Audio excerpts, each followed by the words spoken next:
అందరికీ praise lord. దేవుని నామానికి మహిమ కలుగును గాక. మీరందరూ బాగున్నారు కదా? మీరు పెడుతున్న ప్రతి ప్రార్థన రిక్వెస్ట్కి అనుదినం మేము ప్రార్థన చేస్తున్నాం. మా ఆశ అంతా ఒకటే, ఎక్కడైతే అవమానించబడ్డారో, ఎక్కడైతే వెలివేయబడ్డారో అదే స్థలాల్లో నా ప్రభు మీ అందరినీ హెచ్చించిపోతున్నారు. విశ్వాసంతో ప్రార్థన చేయండి, ఘనమైన విజయాలు ఖచ్చితంగా మీరు చూస్తారు. God bless you all. ఈరోజు మనం చాలా మట్టికి బాధల్లో మునిగిపోయాం. ఎందుకో తెలుసా? మనల్ని అవమానించేవారు మన కళ్ళ ముందరే ఉన్నారు.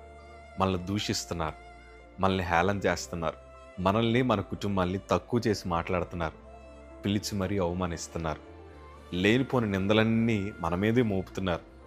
మనమేమో ఏం చేయాలో అర్థం కాక, ఎందుకంటే మన దగ్గర ధనబలం లేదు, మన దగ్గర బంధుబలం లేదు, మన వెనకాల నిలబడి మేమున్నాం, నువ్వు ధైర్యంగా ముందుకెళ్ళి అనడానికి కూడా ఎవరు లేరు. ఎందుకంటే మనం అందరూ ఉన్న అనాథులుగా బ్రతుకుతున్నాం. ఈరోజు మన పరిస్థితులు ఎలానో తెలుసా? సొంత అన్నదమ్ముల్ని, సొంత అక్క చెల్లిని నమ్మడానికి లేదు.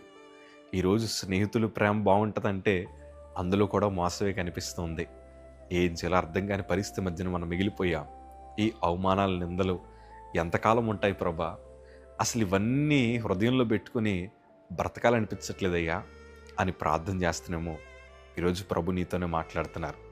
దేవుని వాక్యంలో యెషయా గ్రంథము 61 అధ్యాయము 7వ మాట చదవగలిగితే, నీ అవమానమునకు ప్రతిగా రెట్టింపు ఘనత నొందుదురు, నిందకు ప్రతిగా తాము పొందిన భాగము అనుభవించి వారు సంతోషింతురు, వారు తమ దేశములో రెట్టింపు భాగమునకు కర్తలగుదురు, నిత్యానందము వారికి కలుగును. నీ అవమానమునకు ప్రతిగా రెట్టింపు ఘనతను దేవుడిస్తాడు.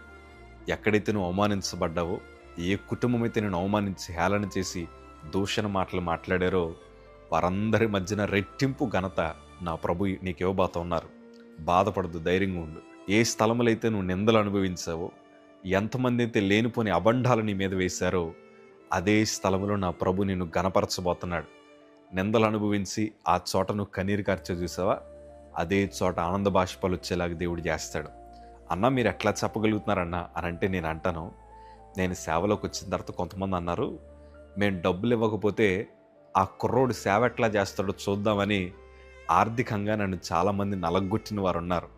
కొంతమంది మేము లేకపోతే అన్నయ్యకి ఏ పనులు జరగవు, మేము లేకపోతే అన్నయ్య ముందరకు వెళ్ళలేడు అని చాలామంది అనుకుని వెనకాల ఎన్నెన్నో నిందలు అవమానాలు వేశారు.